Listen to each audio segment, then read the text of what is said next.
आप लोगों ने टर्म लाइफ इंश्योरेंस के बारे में सुना होगा। टर्म लाइफ इंश्योरेंस क्या होता है, टर्म प्लान हम किसे बोलते हैं।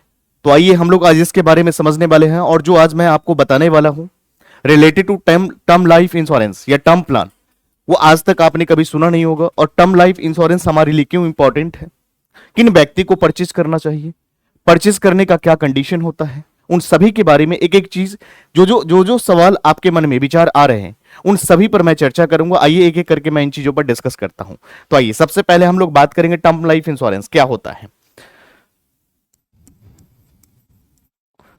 टर्म प्लान, जिसको हम टर्म लाइफ इंश्योरेंस बोलते हैं, जिसके अंदर हम लोग चर्चा करेंगे टर्म लाइफ इंश्योरेंस का मतलब क्या होता है। हिंदी में इसे हम क्या बोलते हैं, अवधि बीमा बोलते हैं।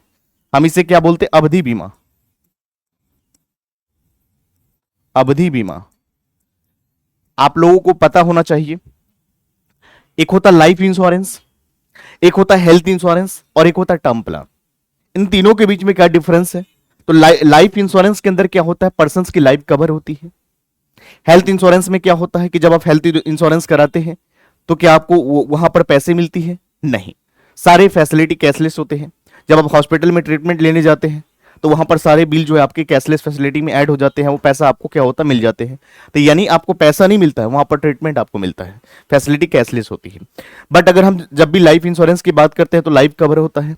और इसके साथ साथ अगर टर्म प्लान की अगर बात करें तो टर्म प्लान बहुत इंपॉर्टेंट होता है। टर्म प्लान में एक कॉन्सेप्ट आता है, उसके बारे में हम लोग समझेंगे। एक होता है आरओपी, आरओपी क्या होता है उसके बारे में समझेंगे। और उसके बाद डब्ल्यूआरओपी क्या होता है इसके बारे में हम लोग समझेंगे, ठीक है। तो यहां पर हम लोग समझेंगे कि आरओपी क्या होता है, डब्ल्यूआरओपी हम किसे बोलते हैं, और टर्म प्लान लेते समय हमें क्या ध्यान रखना चाहिए, return on premium, return without premium, इन सभी के बारे में हम लोग डिस्कस करेंगे। और आपके लिए टर्म प्लान क्यों इंपॉर्टेंट है, हर व्यक्ति को लेना चाहिए। लेने के लिए कुछ एलिजिबिलिटी की क्राइटेरिया होती है कि किन व्यक्ति को मिलेगा, कौन व्यक्ति इसके लिए कैपेबल होते हैं, नहीं होते हैं। इन सभी सवालों का जवाब हम लोग एक एक करके करने वाले हैं। तो आइए हम लोग आगे बढ़ेंगे और इस चीज को समझते हैं। उसके बाद हम लोग यहां पर बात करेंगे, सबसे पहले जब हम बात करते हैं यहां पर आरओपी, आरओपी को हम फुल फॉर्म अगर की बात करें, रिटर्न ऑन प्रीमियम, हम क्या बोलते हैं, return on premium. Return on premium में क्या होता है कि यहां पर जब आप टर्म प्लान खरीदते हैं, टर्म प्लान परचेज करते हैं तो इसका प्रीमियम ज्यादा होता है। रिटर्न ऑन प्रीमियम का मतलब क्या होता है कि मान लीजिए सपोज यहां पर मैं आपको बताता हूं, रिटर्न ऑन प्रीमियम ध्यान रखेंगे। तो यहां पर जब आप मान लीजिए मिस्टर एक्स है, मिस्टर एक्स ने क्या करा, एक टर्म प्लान परचेज करा, एक टर्म प्लान क्या करा है, परचेज करा है। मिस्टर एक्स ने एक टर्म प्लान परचेज करा है, तो यहां पर क्या है, रिटर्न ऑन प्रीमियम। यानी मान लीजिए टर्म प्लान के अंदर क्या होता है कि एक टर्म होता है, कितने साल तक आपको पे करने हैं, और उसके बाद यहां पर लाइफ कवर होता है। लाइफ इंश्योरेंस में क्या होता है, एट द एंड में क्या होता है, मैच्योरिटी का आपको पैसा मिल जाता है, मैच्योरिटी पे आपका सारा पैसा मिल जाता है। बट टर्म प्लान में ऐसा नहीं होता है। यानी जब भी अगर हम बात करेंगे यहां पर रिटर्न ऑन प्रीमियम की, जब हम बात करते हैं यहां पर, तो ध्यान रखिएगा रिटर्न ऑन प्रीमियम के अंदर क्या होता है कि मान लीजिए मिस्टर एक्स ने कोई पॉलिसी कराया रिटर्न ऑन प्रीमियम, तो अगर मान लीजिए मिस्टर एक्स की अगर डेथ हो जाए, अगर मान लीजिए मिस्टर एक्स ने एक पॉलिसी कराया टर्म प्लान 1 सीआर का, कितने का कराया, 1 सीआर का, 1 करोड़ का टर्म प्लान लिया इन्होंने। हम कौन सा इनको, हमने कौन सा इनको दिया term plan, return on premium, ROP. ROP की अगर बात करें इसका प्रीमियम थोड़ा सा ज्यादा होता है एज कंपैरिजन टू डब्ल्यूआरओपी। तो मिस्टर एक्स ने 1 सीआर का टर्म प्लान लिया, अगर इनकी डेथ हो जाती है, अगर मिस्टर एक्स की डेथ हो जाती है तो इनके फैमिली और नॉमिनी को कितना पैसा मिलना चाहिए। अगर मान लीजिए इनकी डेथ होने के बाद फैमिली को 1 सीआर मिलेगा। अगर इनकी डेथ नहीं होती है तो यहां पर इन्होंने जितना पैसा कंपनी को पे करा है विद इंटरेस्ट के साथ इनको पैसा मिल जाएगा। तो मैं कह सकता हूं इनके दोनों हाथ हाथ में लड्डू हैं। अगर इनकी डेथ हो गई, इन्होंने टर्म प्लान लिया, इनकी डेथ हो गई तो इनके फैमिली को मिलेगा प्रोटेक्शन, और अगर इनकी डेथ नहीं हुई तो भी इन्होंने जो जमा करा है विद इंटरेस्ट के साथ इनको पैसा मिल जाएगा। तो इसको हम बोलते हैं रिटर्न ऑन प्रीमियम। हम क्या बोलते हैं, return on premium. Return on premium की जब भी अगर हम बात करें तो इसका प्रीमियम थोड़ा सा कॉस्टली होता है एज कंपैरिजन टू, इसका प्रीमियम थोड़ा सा ज्यादा होता है, किससे, डब्ल्यूआरओपी। क्या ये चीज आप समझ गए, समझ में आ गया कि आरओपी क्या होता है। चलिए उसके बाद हम लोग बात करेंगे डब्ल्यूआरओपी का मतलब क्या होता है। आइए उसके बारे में भी मैं आपको बताता हूं। तो सबसे पहले यहां पर हम लोग समझेंगे WROP क्या होता है। WROP का मतलब क्या होता है? विदाउट रिटर्न ऑन प्रीमियम, हम इसको बोलते हैं विदाउट रिटर्न ऑन प्रीमियम। आइए इसके बारे में मैं आपको एक्सप्लेन करता हूं। तो यहां पर क्या होता है कि जब मान लीजिए मिस्टर एक्स है, ध्यान से समझिएगा इस कॉन्सेप्ट को। मिस्टर एक्स है, मिस्टर एक्स ने एक टर्म प्लान परचेज करा, टर्म प्लान परचेज करा है। अब यहां पर देख लीजिए, मिस्टर एक्स ने टर्म प्लान परचेज करा है 1 CR का। कितने का? 1 CR का। कितने का परचेज करा है? 1 CR का परचेज करा है। मिस्टर एक्स ने एक टर्म प्लान परचेज करा है यहां पर 1 CR का, विदाउट रिटर्न ऑन प्रीमियम। ध्यान रखिएगा। तो यहां पर अगर मान लीजिए in case of death of mister x, अगर यहां पर मिस्टर एक्स की अगर डेथ हो जाती है, अगर मिस्टर एक्स की डेथ हो जाएगी, उस कंडीशन में क्या होगा? यहां पर उनके नॉमिनी को 1 CR मिलेगा। यानी जब आप गाड़ी की इंश्योरेंस कराते हैं, व्हीकल इंश्योरेंस कराते हैं, तो कंपनी कहती गाड़ी ठुकेगी तभी आपको क्लेम मिलेगा, गाड़ी ठुकेगी तभी आपको क्लेम मिलेगा। तो यहां पर अगर WROP के कंडीशन में कोई भी इंडिविजुअल ने अगर पॉलिसी कराया है, उस कंडीशन में क्या होता है कि अगर उस व्यक्ति ने पॉलिसी कराया है तो अगर उनकी डेथ होती है तभी उनको पैसा मिलेगा। यानी क्लेम लेने के लिए उनका डेथ होना पड़ेगा। अगर मान लीजिए उनकी डेथ नहीं होती, जैसे मैंने कहा एग्जांपल के साथ कि यहां पर गाड़ी की इंश्योरेंस कराते हैं, गाड़ी की क्लेम तब मिलती है जब गाड़ी ठुक जाती है, एक्सीडेंट हो जाता है, तब आपको मिलता है। तो यहां पर मिस्टर एक्स ने टर्म प्लान परचेज करा है WROP वाला, प्रीमियम थोड़ा सा कम होता है। यहां पर एक पेइंग टर्म होता है, कितने साल से, मान लीजिए मिस्टर एक्स ने कोई पॉलिसी लिया है, मान लीजिए उसको भरना है, कितने साल तक पे करना है? 15 ईयर्स। और लाइफ कवर अगर मान लीजिए वहां पर 85 केस तक है, 80 तक है, तो इसके दौरान अगर उसको कुछ होता है तो उस कंडीशन में उसको कितना पैसा मिलेगा? 1 CR मिलेगा। बट अगर उनके साथ कुछ नहीं होता है तो पैसा रिटर्न नहीं मिलेगा। बात को समझिएगा। WROP का मतलब होता है कि अगर आपको क्लेम चाहिए तो आपको मरना पड़ेगा, अगर आपकी डेथ नहीं होती है तो आपको एक क्लेम नहीं मिलेगा। और यहां पर कंडीशन वही है कि क्लेम तभी मिलेगा जब पर्सन्स की डेथ होती है। अगर मान लीजिए मिस्टर एक्स ने टर्म प्लान परचेज करा है WROP वाला, यहां पर प्रीमियम थोड़ा सा कम रहता है, लेकिन अगर मान लीजिए उनकी डेथ नहीं होती है तो उनको 1 रुपया भी नहीं मिलेगा, क्योंकि ये टर्म प्लान है, अवधि बीमा है। लाइफ कवर होती है, उसके दौरान अगर बीच में कुछ हो गया सडनली तो कवर होंगे, वरना ये चीजें कवर नहीं होगी। इस बात का विशेष रूप से आपको ध्यान रखना है। क्या दोनों कॉन्सेप्ट के बीच में डिफरेंस आपको समझ में आ गया? WROP क्या होता है और ROP क्या होता है? ROP के अंदर क्या होता है? रिटर्न ऑन प्रीमियम, जहां पर क्या होता है कि अगर पर्सन की डेथ हो गया तो 1 CR मिलेगा। अगर उनकी डेथ नहीं हुआ, इन डेथ केसेस, उसको क्या मिलेगा? जितना उसने पे करा है वो पैसा उनको विद इंटरेस्ट के साथ मिल जाएगा। तो दोनों हाथ में लड्डू है, या तो पर्सन की डेथ होगी तो भी पैसा मिलेगा नॉमिनी को, नहीं हुआ तो भी पैसा उनको मिल जाएगा। तो एज पर माई कन्वीनियंस या मेरे अकॉर्डिंग अगर बात करूं तो रिटर्न ऑन प्रीमियम वाला जो प्लान है, पॉलिसी है, जब भी अगर आप टर्म प्लान परचेज करते हैं तो आपको ध्यान रखना चाहिए कि ROP वाला परचेज करना चाहिए। ज्यादा प्रीमियम तो ज्यादा आता है बट ये ज्यादा सही होता है। क्यों? क्योंकि दोनों कंडीशन में आपके पास पैसे मिल रहे हैं ना, आपके पास से जा नहीं रहा है। एक तो पहली बात प्रोटेक्शन कवर है कि आपके साथ कुछ हो गया तो कल को आपके फैमिली को 1 CR मिलेगा, नहीं हुआ तो आपने जो लगाया वो विद इंटरेस्ट के साथ आपको पैसे मिल जाएगा। तो ये ज्यादा सही होता है। क्या इतनी बात समझ में आ गया?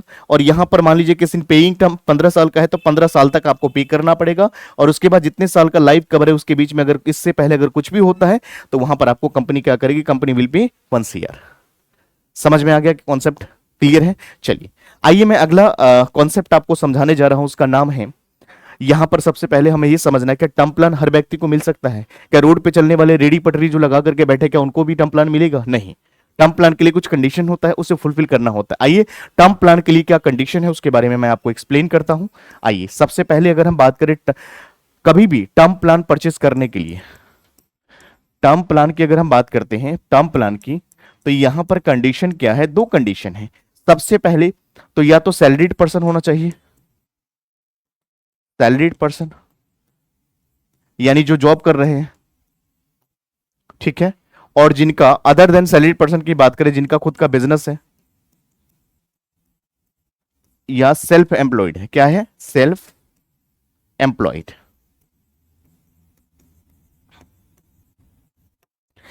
या तो उनका खुद का बिजनेस है या तो सैलरीड पर्सन है।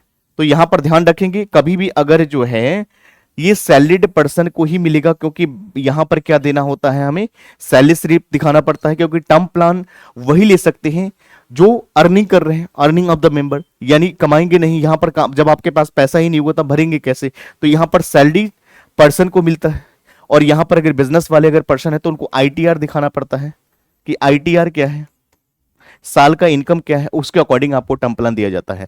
यहां पर अगर ये दो कंडीशन को अगर फुलफिल नहीं करते हैं तो टर्म प्लान आपको इशू नहीं करा जाएगा। इस बात का ध्यान रखना है आपने, ये बातें शायद आपको किसी ने नहीं बताया होगा। तो टर्म प्लान परचेज कर आप उन्हीं व्यक्ति को दे सकते हैं जो सैलरीड पर्सन है, जो जॉब वाले पर्सन है, या तो यहां पर क्या है बिजनेस वाले हैं, यानी सेल्फ एम्प्लॉयड पर्सन है, जिनको क्या हो रहा है, जिनका आईटीआर वैल्यू अच्छी है, यानी वो क्या कैपेबल हो जाते हैं किस चीज के लिए, टर्म प्लान परचेज करने के लिए। क्योंकि ये रोड पर जो चलने वाले जो रेडी पटरी वाले हैं जिनकी आईटीआर नहीं है, या जो खुद का बिजनेस कर रहे हैं लेकिन वो आईटीआर वगैरह या टैक्स वगैरह नहीं पे करते हैं, तो उस कंडीशन में उनको नहीं मिलेगा, या हाउसवाइफ को नहीं मिलेगा। तो इस बात का ध्यान रखना है। समझ में आ गया। अगर कोई व्यक्ति चाहता है तो अपने हाउसवाइफ के नाम से टर्म प्लान ले सकते हैं, उसमें कुछ कंडीशन होता है। समझ में आ गया कॉन्सेप्ट, ये समझ में आ गया आप लोगों को टर्म प्लान क्या होता है। चलिए आइए, तो कभी भी ध्यान रखिएगा, कभी भी अगर आप परचेस करते हैं टर्म प्लान, तो पहली बात तो आपको ये देखना, और एक बात मैं आपको बता दूं, जीवन में दो चीज का होना बहुत जरूरी है। नंबर वन अगर हम बात करें, एक तो आपके पास क्या होना चाहिए, हेल्थ इंश्योरेंस का होना जरूरी है। आपको भी पता है आज के टाइम पे कितना मेडिकल के बिल आते हैं, गवर्नमेंट हॉस्पिटल में चक्कर लगा लगा कर क्या परेशान हो जाएंगे। तो सबसे पहले तो आपको हेल्थ इंश्योरेंस का एक होना जरूरी है, और एक साथ में term life insurance, term life insurance का भी होना आपके लिए बेहद इंपॉर्टेंट है। तो मैं किसी भी क्लाइंट को यही सजेस्ट करता हूं कि कम से कम आपके पास दो चीज तो होना चाहिए। दो चीज में क्या आता है, हेल्थ इंश्योरेंस आपके पास होना चाहिए कि कल के दिन अगर आपको कुछ हो, हॉस्पिटल का चक्कर लगे, तो आपका यहां से सारी चीजें वो हो जाए। प्रीमियम कोई खास ज्यादा नहीं जाता है। टर्म प्लान की बात करें, ये इसलिए होता है कि लाइफ अनसर्टेन है और हमें नहीं पता कल को क्या हो सकता है, तो इसके लिए टर्म प्लान होना जरूरी होता है। लेकिन टर्म प्लान लेते समय ध्यान रखिएगा, कोई भी चीजें आप जो चीज हिडन नहीं रखना है। अगर कोई चीज स्मोकिंग कर रहे हैं, कोई भी चीज अगर आपके मन में हो, सारा चीजें क्लियर करना चाहिए। क्यों? क्योंकि टर्म प्लान हम क्यों कराते हैं कि आज हम हैं और कल को अगर हम ना रहे तो हमारे फैमिली को चक्कर न लगाना पड़े, या समस्याओं को झेलना ना पड़े, इसलिए हम कराते हैं। तो कभी भी ध्यान रखिएगा, अगर टर्म प्लान परचेस करते हैं तो कोई भी चीजें जो है आप स्मोकिंग वगैरह करते हैं, जो भी चीजें फैक्ट बता करके चलिएगा। हो सकता है प्रीमियम थोड़ा सा ज्यादा लगे, लेकिन फ्यूचर के लिए सही रहेगा। जब आप नहीं होंगे तो आपके फैमिली को चक्कर नहीं लगाना पड़ेगा या परेशानी को झेलना नहीं पड़ेगा। तो इस बात का ध्यान रखना है आपने कि कभी भी टर्म प्लान परचेस करते हैं तो टर्म प्लान में जो भी कंडीशंस हैं, जो भी आप करते हैं, वो सारा चीजें बता करके चले, ताकि आपका पैसा भी वेस्ट नहीं होगा और आपके ना होने के बाद आपके परिवार को समस्याओं से झेलना नहीं पड़ेगा। तो इस बात का विशेष ध्यान रखना है। और इस तरह से हमें टर्म प्लान कभी भी परचेज करें, आप किसी भी कंपनी से परचेज करें, सारे IRDAI के अंदर ही आता है, IRDAI के अंदर ही आता है, insurance development authority of India के अंदर आता है। तो उससे कोई फर्क नहीं पड़ता, आप कहां जहां से भी परचेज करना कर लीजिए, लेकिन आपको ये बातें का ध्यान रखना है कि आरओपी, और कभी भी अगर आप परचेस करते हैं तो आरओपी, रिटर्न ऑन प्रीमियम के अंदर क्या होता है कि अगर आपको कुछ हो गया, तो 1 CR मिलेगा, जितने का आपने करा रखा 1 CR का। अगर नहीं हुआ तो जितना पैसे आपने पे करा विद इंटरेस्ट के साथ आपको मिल जाएगा। तो ये दोनों ही कंडीशन में आपके पास आपके लिए बेनिफिशियल रहेगा।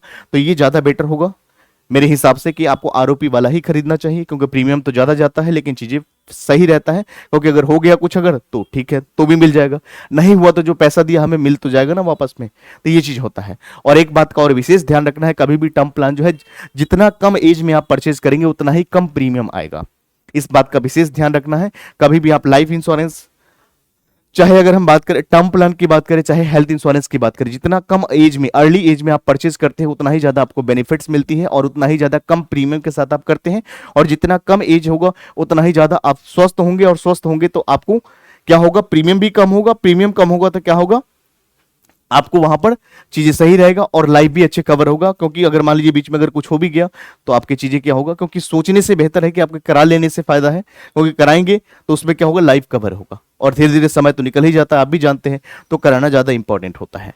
तो इस तरह से हम लोगों ने आज के अगर लेक्चर के अंदर अगर हम बात करें, या हम आज के टॉपिक में हम लोगों ने WROP क्या होता है, ROP क्या होता है, इस तरह से हम लोगों ने समझा टर्म प्लान क्या होता है। इससे रिलेटेड मैं और भी वीडियोस वगैरह बनाता रहूंगा और आप लोगों तक लेकर के आऊंगा। तो आप लोग प्लीज इस चैनल को सब्सक्राइब कर लेंगे लव्यांश इंश्योरेंस सॉल्यूशन को, और अपने जितने नियम ये जो अगर हम यहाँ पर बात करें, क्लासेस जो है सभी के लिए इंपॉर्टेंट होंगे, जो भी व्यक्ति सीखना चाहते हैं, क्योंकि नॉलेज कभी व्यर्थ नहीं जाता, इस बात का ध्यान रखेंगे। क्योंकि जीवन में आप भी ना कहीं से परचेस करते हैं तो आपको इस चीज़ की जानकारी होना चाहिए कि आरओपी क्या होता है, WROP क्या होता है, तो इस तरह से करना चाहिए। ठीक है, बाकी मिलते हैं अगले वीडियो के साथ। यहाँ तक आप लोग वॉच करेंगे और जितना हो सके शेयर करेंगे, और जो भी नए व्यूवर्स हैं प्लीज इसको सब्सक्राइब करें, और आपको वीडियोस अच्छी लगती है तो कमेंट सेक्शन में जरूर बताएंगे। मिलते हैं अगले वीडियोस के साथ। Thank you so much, take care.